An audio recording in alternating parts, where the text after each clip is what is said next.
Pinag-aaralan ng Department of Justice kung may naging paglabag si Vice President Sara Duterte sa kanyang pahayag noong Biyernes. Kaugnay po ito sa sinabi niya na ipahuhukay si dating Pangulong Ferdinand Marcos Sr. at itatapon sa West Philippine Sea. Saksi, si Ian Cruz. Isang beses sinabihan ko talaga si Senator Amy. Sabi ko sa kanya, kung hindi kayo tumigil, huhukayin ko yung tatay ninyo. Itatapon ko siya sa West Philippine Sea.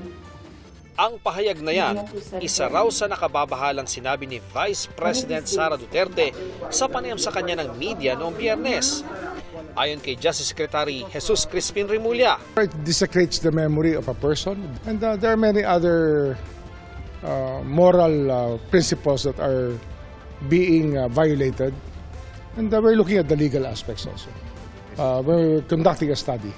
Dagdag ni Remulla, it's a moral hazard to all of us to be listening to such remarks coming from a very high person in government. Si Ilocos Norte Governor Matthew Marcos Manotoc, ikinagulat ang mga pahayag ng bise na kaibigan ng kanyang inang si Senator Amy Marcos. Nakalulungkot daw na pinepersonal ng bise ang mga bagay, gaya ng sinasabi ng marami, politika lang ito. Partikular naman sa banta ni VP Sara na uhukayin niya ang labi ni dating Pangulong Marcos para itapon sa dagat. Sinabi ni House Quad Committee Co-Chairman Representative Dan Fernandez na pwedeng papanagutin ang bise sa pahayag na ito. Somebody might file a case against her at nobody can prevent that dahil nga wala namang immunity ang ating pong Vice President. Umani rin ang iba't ibang reaksyon ng pahayag na ito ni VP Sara noong Biyernes patungkol kay Pangulong Bongbong Marcos. Imagine myself cutting his head. Sabi ng bise noong Biyernes, naisip niya ito noong dumalo siya sa isang graduation ceremony kung saan hiningi ng isang graduate ang relo ng presidente. Tumanggi raw riyan si Pangulong Marcos, bagay na ikinainis ni VP Sara. Hindi sinabi ng bise kung anong graduation rights ang tinutukoy niya. Pero ayon sa Armed Forces of the Philippines, sa gitna ng graduation ng Philippine Military Academy noong Mayo, may kadeteng nanghingi ng relong suot ng Pangulo. This is actually an isolated case and does not reflect the overall culture and training within the academy. Ito, ang ano dito is it's in a moment of euphoria. He was facing the president and he made a mistake. This behavior is neither common nor acceptable.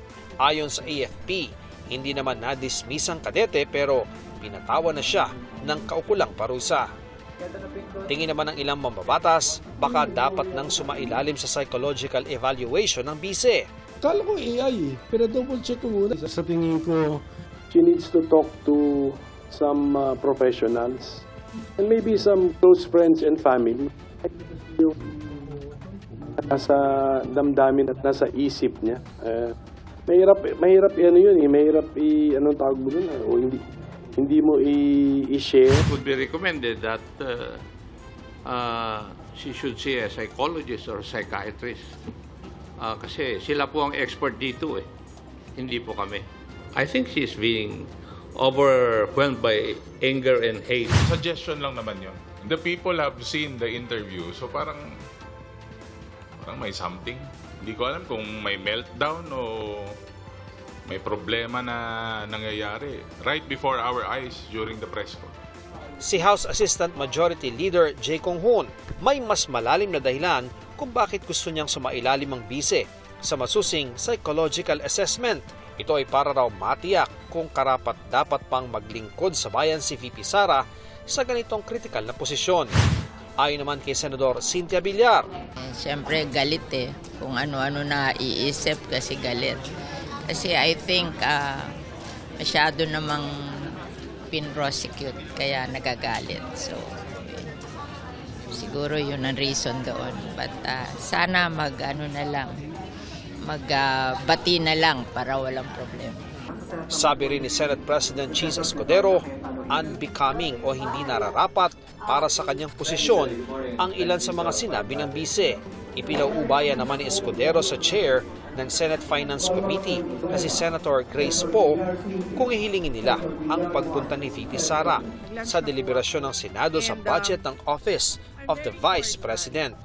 Nauna nang sinabi ng bise napupunta siya sa mga pagdinig ng Senado. Depende rin yan sa mga miyembro ng Senado kung hihilingin yon. Ulitin ko, ayokong pangunahan at ayokong sabing may ganung kondisyon bago pa man magsimula ang budget. Para sa GMA Integrated News, Ian Cruz ang inyong saksi.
Mga kapuso, sama-sama tayong maging saksi. Mag-subscribe sa GMA Integrated News sa YouTube at para sa mga kapuso abroad, samahan niyo kami sa GMA Pinoy TV at sa www.gmanews.tv.